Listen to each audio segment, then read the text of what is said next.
अश्विनी तडवळकर. तुम्ही पाहताय Solapur Tarun Bharat digital channel. काल शहरामध्ये एक अघटित घटना घडली, ज्यामध्ये गंधकाचा मोठा स्फोट झाला आणि छत्रे नावाचे जे व्यक्ती होते 53 वर्षाचे, त्यांच्या दोन्ही पायांना त्यांना गमवावं लागलं.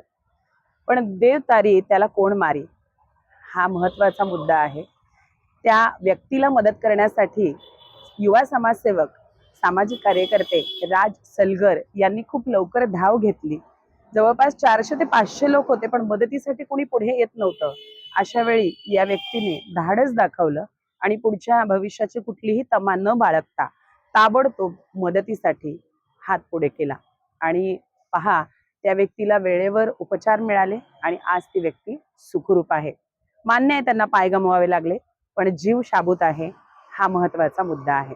चला तर जाणून घेऊया राजदादांच्या भावना काय होत्या आणि नेमकी ही घटना काय घडली, कशा पद्धतीने हा संपूर्ण घटनाक्रम होता.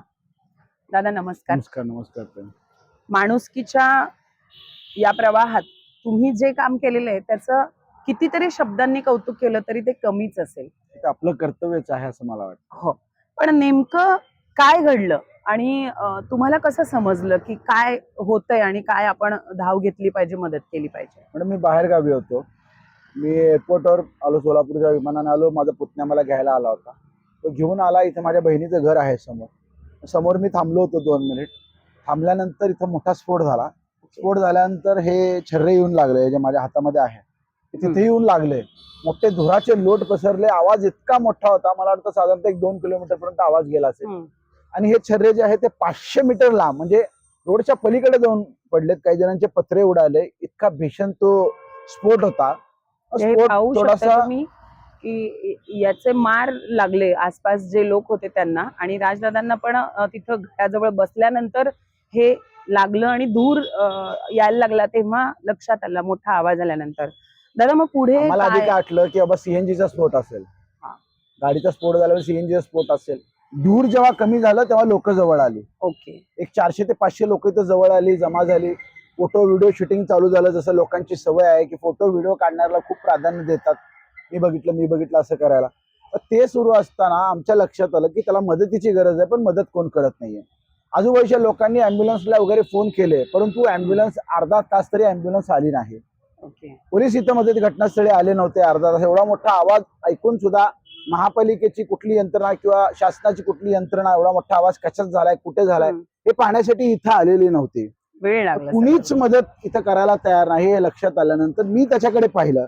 त्याच्या कमरेच्या वर सगळं काही नीट होतं, त्याला जखमा नव्हत्या, काय नव्हत्या, परंतु त्याचे दोन्ही पाय गेले होते. ते गाडीच्या आत पडला होता. गाडीच्या आत होते का गाडीच्या बाहेर होते? जी काडतुस होती, हे 6 गनचं हे दुकान आहे. त्या गन मध्ये काडतुसे मिळतात, म्हणजे विक्री करतात. ते जे जनावर पळवायसाठी जे गन असतात ते विक्री करतात. ते वाहतूक करत होते. ऍक्च्युली त्याच्या खांद्यावर 2 बॉक्स होते.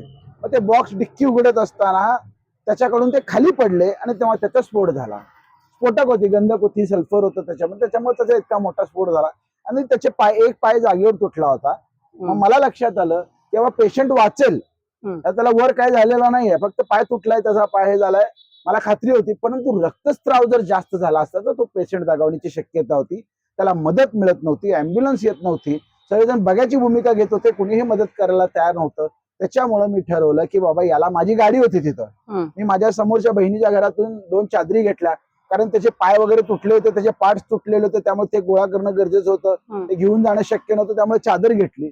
चादरीमध्ये त्याला गुंडाळत असताना सुद्धा लोकांनी बघायची भूमिका घेतली, लोक मदतीला आले नाही. तुम्ही आवाहन केलं का लोकांना? मी लोकांना आवाहन केलं, त्याला पकडा, मदत करा, मला मदत करा. कुणीही मदत करायला तयार नव्हतं. अशा वेळी माझा भाचा पुतण्या त्यांनी मदत केली. आम्ही चादरीमध्ये त्याचे पाय वगैरे पार्ट टाकले, त्याला चादरीमध्ये गुंडाळलं. स्ट्रेचर नसल्यामुळे ते उचलता येत नव्हतं. गुंडाळून ते मी माझ्या स्वतःच्या गाडीमध्ये घेऊन गेलो. नंतर लोकांना आवाहन केले की मला सिव्हिल मध्ये घेऊन जायला अडचण, तुम्ही गाडीच्या मागे लोक तरी या, 2 व्हीलरवर या कोणीतरी. कुणी सुद्धा आलं नाही. सिव्हिल मध्ये सुद्धा मी, माझा बादचा पुतण्या असेल, त्यांनी स्वतः सगळं घेऊन स्ट्रेचर घेऊन त्याला ऍडमिट केलं. अर्ध्या तासाने पोलीस तिथं आले आणि मदत तिथं आली. त्याच्या आधी कुठलीही मदत, कुणीही मदत केली नाही. चिंता वाटते मला, खंत वाटते. चिंतेचा विषय आहे मॅडम. काय लोक सामाजिक भान हरपलेत. लोकांना लक्षात येत नाही की बाबा, मी समजू शकतो की एखाद्या हायवेला घटना होती, अंधार आहे, अपघात झालाय, तुम्ही घाबरताय, करताय. शहराच्या मध्यवर्ती ठिकाणी तुमच्या समोर अर्धा तास तो माणूस विळवत पडतोय, कुणाला हात लावायची इच्छा होत नाही, कुणाला घेऊन जायची इच्छा होत नाही. माणूस इतका निष्ठुर कसा असू शकतो, मला या गोष्टीवर खूप वाईट वाटतं मॅडम. नाही, निश्चितच हे चिंताजनक आहे. एखाद्याला आपली मदत होत असेल तर निश्चितच आपण पुढे गेलं पाहिजे. व्हिडिओ शूट तर काढणारे बरेच जण असतात, पण त्यातल्या त्यात माणूस म्हणून पुढे येणं खूप गरजेचं आहे. सुदैवाने राजदादा इथे होते म्हणून मदत झाली आणि वेळेवर उपचार मिळाले. पण मला तो प्रश्न असा विचारायचा आहे की सिव्हिल मध्ये गेल्यानंतरची पुढची यंत्रणा कशी हल्ली? मदत झाली का वेळेवर? 100% मी सिव्हिलचे जे डॉक्टर्स लोक आहेत, जे काही स्टाफ आहे, त्यांचे अप्रिशिएशन करतो. खरंच खूप फास्ट, कशाचाही विचार न करता पेशंटची अवस्था बघून त्यांनी उपचार सुरू केले, त्याबद्दल मी त्यांचं अभिनंदन करतो. आणि खरंच मला जितकं वाईट मला इतकं वाटत होतं, तितका आनंद तिकडे झाला की सगळीच लोक सारखी नसतात, काही लोक चांगली सुद्धा असतात. त्या गोष्टीचा अनुभव एकाच दिवशी आला मला, त्यामुळे त्यांचं कौतुक करतो मॅडम मी. खूप छान. म्हणजे अजूनही माणुसकी शिल्लक आणि अजूनही माणुसकी शिल्लक आहे, कर्तव्य परंतु त्या लोकांना त्याची जाणीव झाली पाहिजे की आपण एखाद्या अपघातातल्या लोकांचा जीव वाचवतोय, आपण त्याच्याकडे आपल्याच कुटुंबातला कोणी व्यक्ती आहे असं समजून त्याच्यावर काम केलं पाहिजे, असं मला वाटतं. लोकांनी ते केलं पाहिजे. निश्चितच हे खूप महत्वाचं आहे. ही भावना प्रत्येकाच्या बाबतीतच असायला हवी.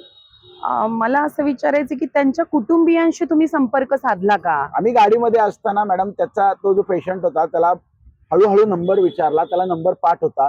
त्याने एक एक आकडे करून मला नंबर सांगितले. नंबर सांगितल्यानंतर मी त्यांच्या कुटुंबियांशी संपर्क केला. त्यांच्या मुलाला फोन लागला, तो सैफुल नाव होतं त्याचं.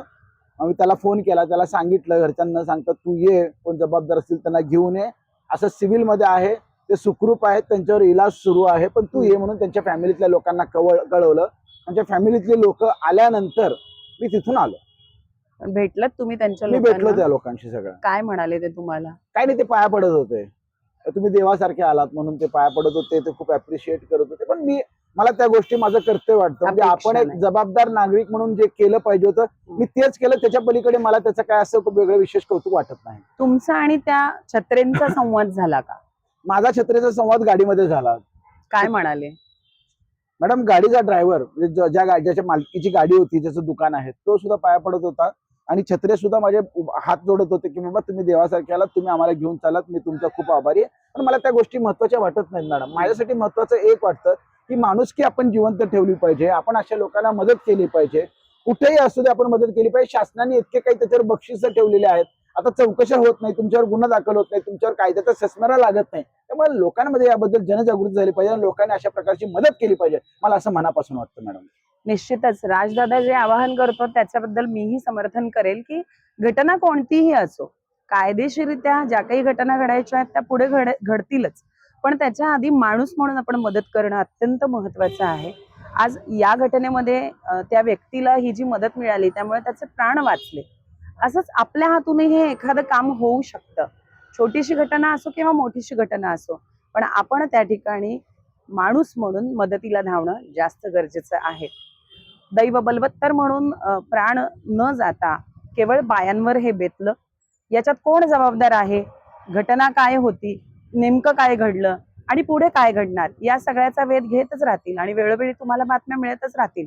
पण त्या व्यक्तीचा जीव वाचला आणि तो राज सलगर या युवा समाजसेवकाने वाचवलं आहे, हे निश्चितच आपल्याला मान्य करावं लागेल. आणि प्रत्येकाने पुन्हा पुन्हा हेच लक्षात ठेवायचं की आपल्याला प्रत्येकाला मदत करायची आहे, माणुसकी जिवंत ठेवायची आहे. कॅमेरामॅन आकांक्षा सोनावणेसह मी अश्विनी तडवळकर, सोलापूर तरुण भारत डिजिटल न्यूज.